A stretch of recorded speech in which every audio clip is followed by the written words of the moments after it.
have you. I'm Elaine, and I'm Sarah's Sarah. here with me. Hi. Hi. And we have Kara Oehler. Kara, would you like to introduce yourself and tell us where you are right now? Yeah, sure. I'm Kara Oehler, and I'm a radio producer, filmmaker, and a tech startup starter. And right now I'm in Carmel, Indiana, which is where I grew up, visiting my family. So you can see all of my parents' beautiful plant life in the background, and I'm surrounded by their lovely woods. Awesome. That's great. Yeah. So your life has changed quite a bit since I interviewed you in October, considering that GoPop has been acquired by BuzzFeed, and you're not necessarily in the hustle and bustle of the startup world as of right now. So what's it like? Like, what are you doing now, and what do you miss about being in that world, and how are you sort of reconnecting with your previous work? Yeah, I mean, it's this amazing crossroads, really, for me. So 4 years ago, I think 4 years ago was the last time I made a radio piece or went out and did any kind of documentary shooting or interviewing. And on Friday, I'm heading out to West Virginia to pick up on a film that I haven't worked on in a long time, which will be great. So that's cool. I also just drove across the country, and I visited all of these spots that in 2009 I had visited when I was working on this documentary project, Mapping Main Street, where we stopped at main streets all across the country. And so I just went back to check out some stories that I've wanted to do since 2009, and met some people and opened up some doors. So I think this year is going to be pretty incredible creatively. I'm really excited about it. The really different thing is that, for the past 4 years, I've been working with my best friends, James Burns, Jesse Shapins, Philippe, Joseph, Ahmed, Lindsay. It's been such an incredible time with them, and I used to see all of them every day, and now I'm working solo, which is a serious departure, from working in such a collaborative environment with everybody. So that's really different, but it's cool. It's an exciting crossroads to be at. I know last time I talked to you, you were catching up on developments with cameras and how quickly things have changed, and what other things going from working in a super collaborative space to being on your own. What are the challenges, but also what are some of the benefits you may see to what you're doing? Yeah, I don't even know what camera exactly to buy. I've been asking all of my friends, including you, Elaine. And so I just decided to rent a whole bunch of stuff and try it out for the next week. So it'll probably be a lot like the first time I went on a shoot, where I didn't know what a thing called ND filter was, and I had it turned way up, and so all of my footage was like as if we were in the dark, even though it was the middle of the day and I couldn't figure out what was wrong. So I have a feeling there will be a lot of ridiculous mishaps for the first couple days, but Are you is it by choice that you're working by yourself on this documentary, or are you maybe looking for a collaborator there, or is this kind of like a challenge you want to take? Well, I've had two assistants that I've worked with, Daniel Goldhaber and Daniel Garber, and they will still, I'm sure, I hope, work with me. They helped log all of my footage. Danny Goldhaber went with me on a shoot at one point. They were both VES, Visual Environmental Studies students at Harvard, and are both filmmakers themselves. And so they've been super fun collaborators. But I felt like for this first time back, I really needed to just go on my own, and reestablish the relationship and kind of just try and do what's in my brain rather than have to talk about it too much to other people. I feel like I'm in this moment where I'm figuring out a lot myself, and there's so much, there's so many ideas that I think it's a point where I need to just let myself be surrounded by my own noise for a little bit and try and find my own way there before I start bringing other people into it. Yeah, one of my questions also was, I feel like you've done so many different things. Is there anything that you fear, and how do you tackle that? Like, if there is something you're afraid to do, how do you approach that and kind of gain your confidence? um, yeah, let's see. Well, I think I have been a little nervous. You know, I could have gone straight to West Virginia a couple days ago, and instead I drove, 5 hours out of the way to go visit my family. So I think for me, I'm still kind of struggling to completely hit the reset button, and be ready to enter this new stage. And so driving across the country with Jesse, who I worked on GoPop with, and he's also my husband, and just like visiting all of these old places, talking to people, kind of easing myself back into it. And now being at home and just having, being around my family who's so loving and like just whatever you do is great is really helpful right before I head out there. So yeah, I mean, I think just the scary part is starting.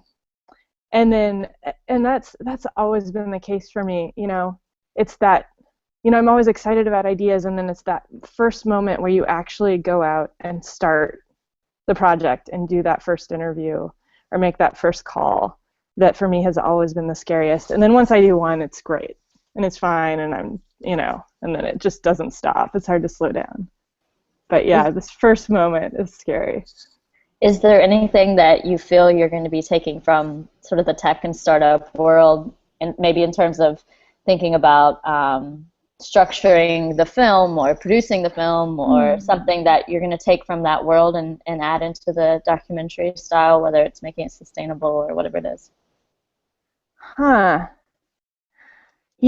I'm sure there is. I know for sure, coming from documentary and journalism, it was really hard for me in the beginning to feel comfortable with some of the things that come with working in a for-profit environment. And so I kind of wonder, this is so far away, but I wonder if I'll find it a little easier to do some of the business side of it, which before I just wanted to ignore and pretend like didn't exist, which I think is probably a symptom of being a public radio producer, or a journalist. Yeah, I guess that remains to be seen. I have no idea exactly what lessons I'll take into this. One of the follow-up questions that one of the listeners had was like, when you're pitching to a VC or to get money, to get funding, what are they looking for, and what tips do you have? I mean, we've all listened to Alex Bloomberg's pitch to the investor in startup, and obviously that's not the best way to do it. And so I'm wondering, like, what you learned from that and what advice you would have to someone who has an idea and wants to get people invested into it financially.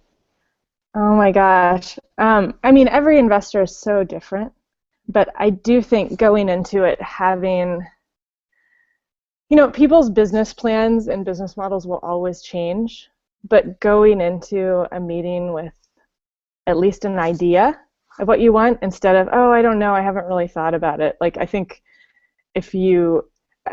saying, I don't know, I haven't thought about it is always a bad thing in those meetings. So part of it is just like being really good at, I don't know. That's a hard thing to give advice on because everybody's project is so different. Oh, go ahead. Well, just very simply, we always had a deck.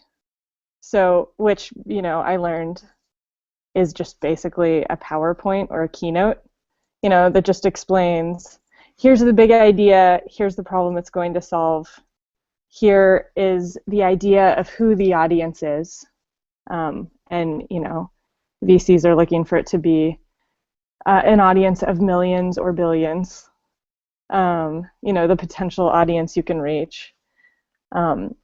Here's an idea of how this might make money, and And then again, here's what this is hoping to change in the world. And sometimes, you pull out that deck and you just present the whole thing. Sometimes VCs have no interest in seeing it.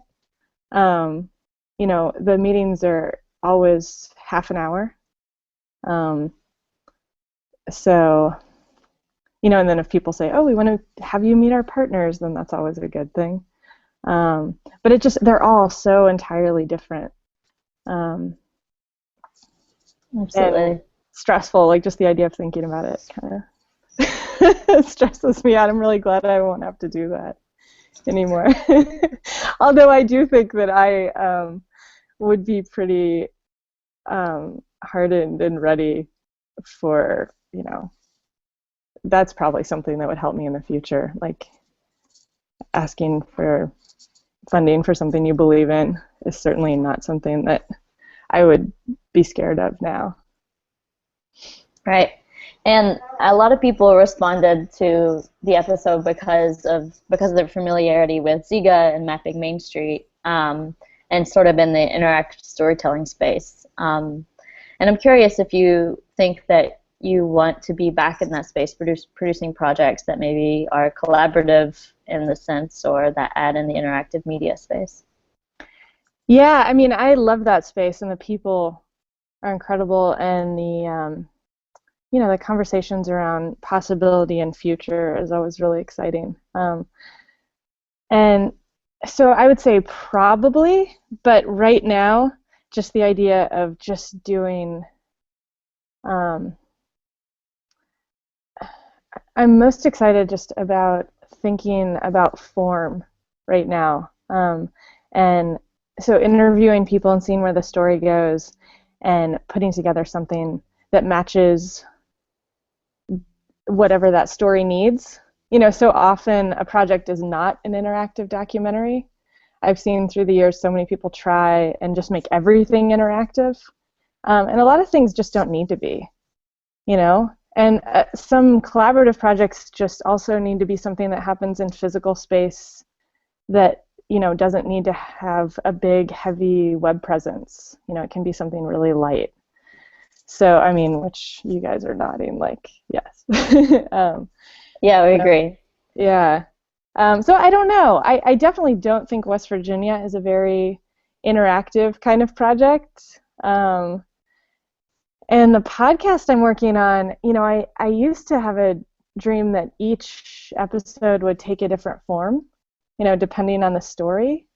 And now that I've had a couple of years away from all of the interactive documentaries we made, I don't know. That sounds a little heavy and like it would take too long to me. So I think I might be moving towards something a little more simple right now, but always being creative with the form. Just whatever the story necessitates. I have a question about collaboration and teamwork, and I feel like sometimes you're the right type of person or lucky enough to kind of like work with your best friends or stumble upon, like be at the right place at the right time and stumble upon a great group of people. But let's say you had to assemble a new team, like start from scratch. What is the most important to you? What are some must-haves and must-not-haves and things that you've learned about just basic teamwork over the last few years? I think the biggest thing that makes people the word that just immediately came to mind was ego, and I think that is the biggest thing to make sure. I think if people need to feel too important or need to, I don't know exactly how to say this, but I had a team that was really amazing and was collaborative and wasn't trying to put opinions out there because of ego. It was because of wanting to get something done or wanting to share in something creatively. And so I think having people who mesh well together where there isn't like a power struggle I think that is absolutely, all of the, if you have the most amazing creative collaboration with someone, but there's just like this weird like control constant problem, I don't think that'll work. And I think with all the teams we've worked with and with, we just got so lucky that no one really was concerned about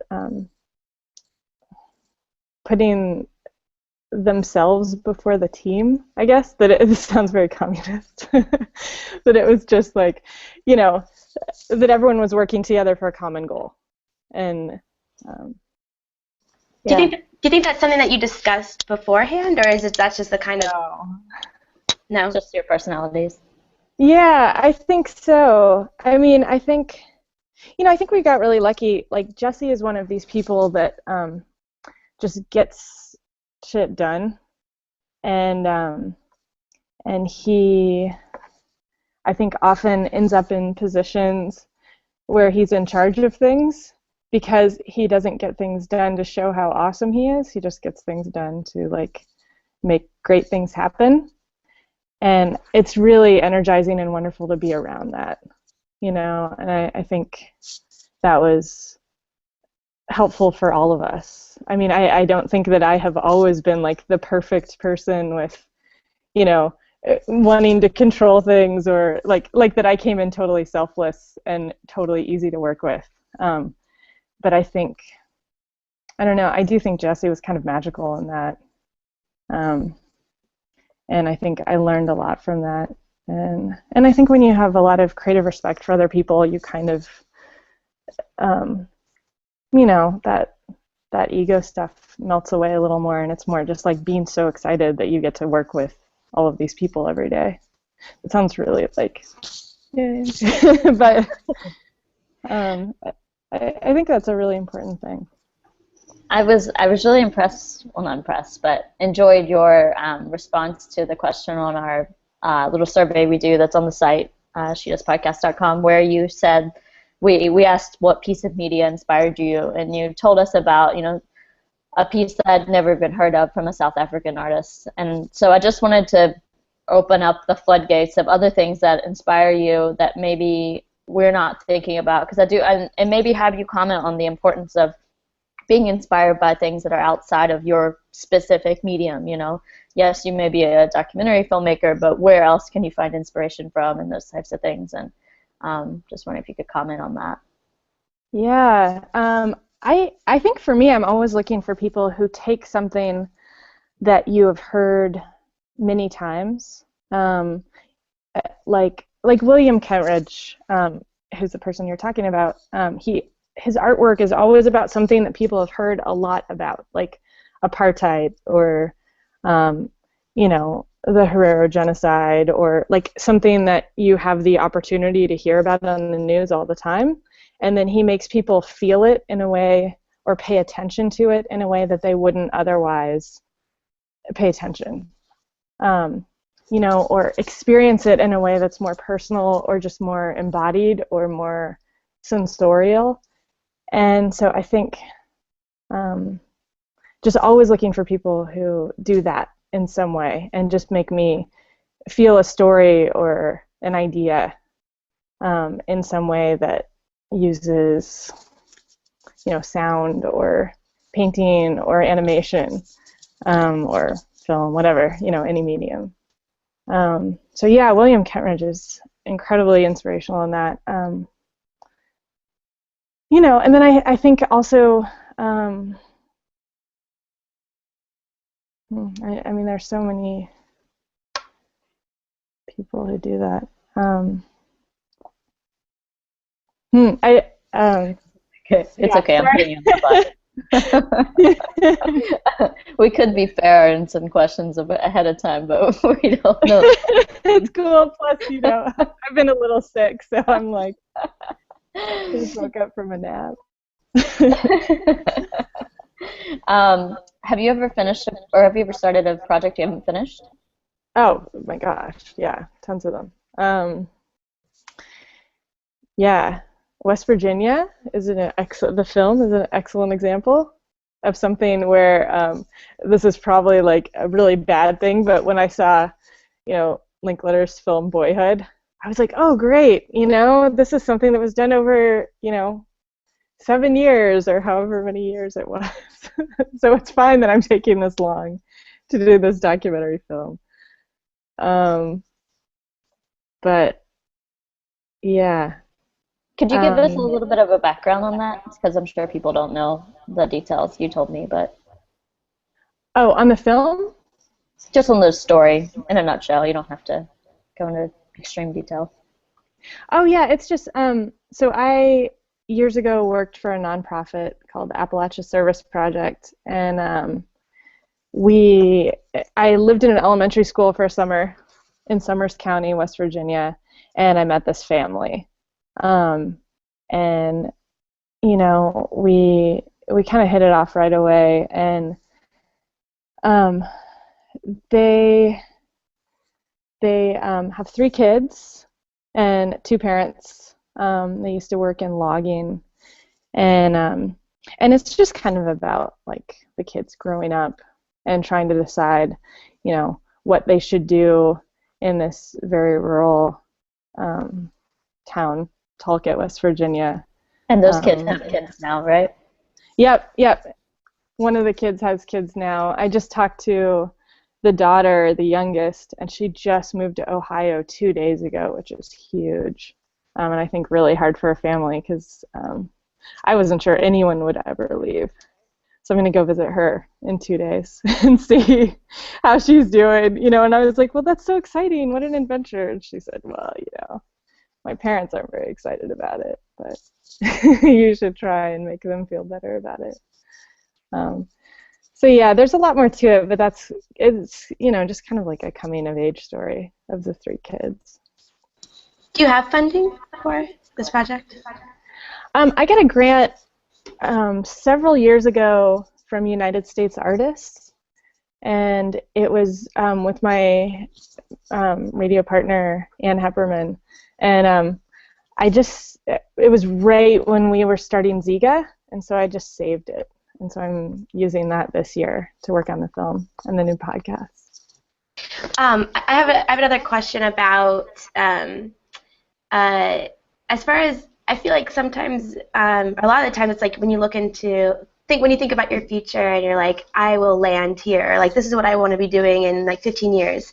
But I'm in awe of you because you just kind of like do what you want to do and just like go after it. Do you have any kind of vision of like something that you'd like to do long term, or is this kind of what you see yourself doing as just going from project to project and completing it, but some of them might be completely different? Or do you kind of have somewhere that you want to land and stay? I have always wanted to make my own show. So, and right now is this moment where all of my best friends in radio all have their own podcasts, and I kind of left radio right as that was happening. And it's just such an exciting time. I really feel like it would be pretty amazing to have my own show. So that's one goal that I would love to do. I've also never made a film before. I've been working on this film for a while, and I've been working on a short version of it, but to actually complete a film would be great. But when I'm 80 years old and what have I accomplished in the next 20 years, I don't think I could say that right now. I think for me, the excitement is partially just constantly, exploring new ways to challenge the forms of storytelling and trying to, creatively explore that. And I don't think I'll ever get tired of that. I've really missed just learning from people by interviewing them. Yeah, the danger of them the same way where I will literally move to a different town. We don't even have a home base. We'll move to a new town for a new project. And I love the flexibility that provides, and it's always something new and fun. But at the same time, I struggle with like having too many things going on at once and not knowing which one to invest, 80% of my time in versus 10% of my time in. And how do you choose the stories you work on? Yeah, I actually think it's important to say, and this is personally for me, but I have started saying no quite a bit. I used to say yes all the time to exciting collaborations and projects and stories, and I'm trying to be really disciplined in this next phase to just concentrate on just working on the film, just working on the podcast, maybe traveling to do some things that might help to kind of contribute to that. But yeah, I'm trying to say no.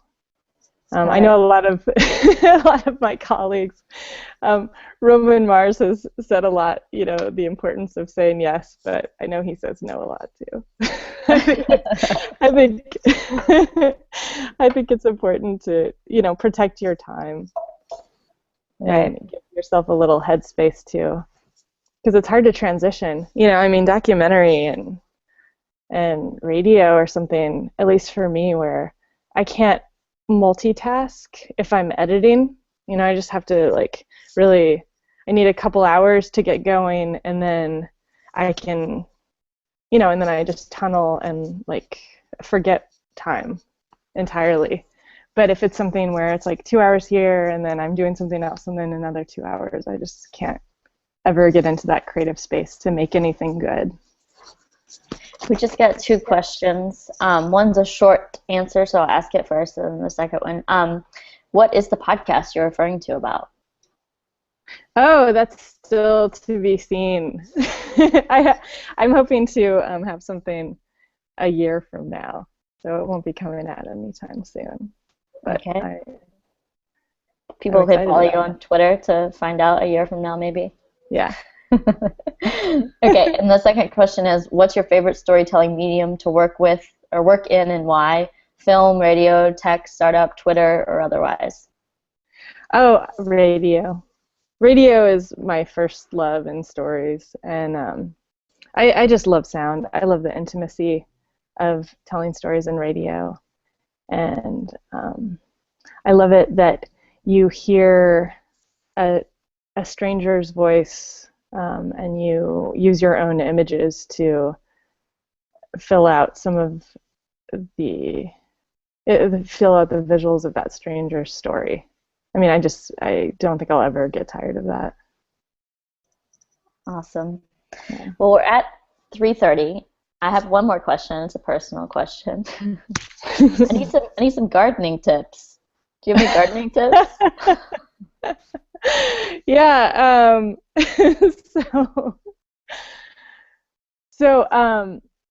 Sure.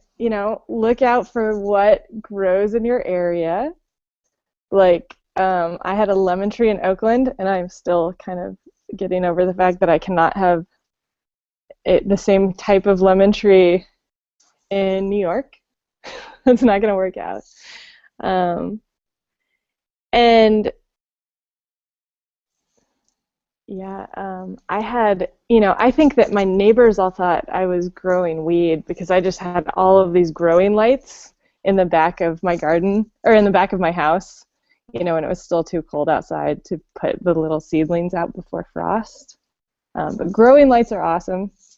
You can grow an amazing amount of things with them to get the seeds started. And then my other piece of advice is that when you have your little baby seedlings, you have to take them outside every day and get them hardened off before they're ready for outside.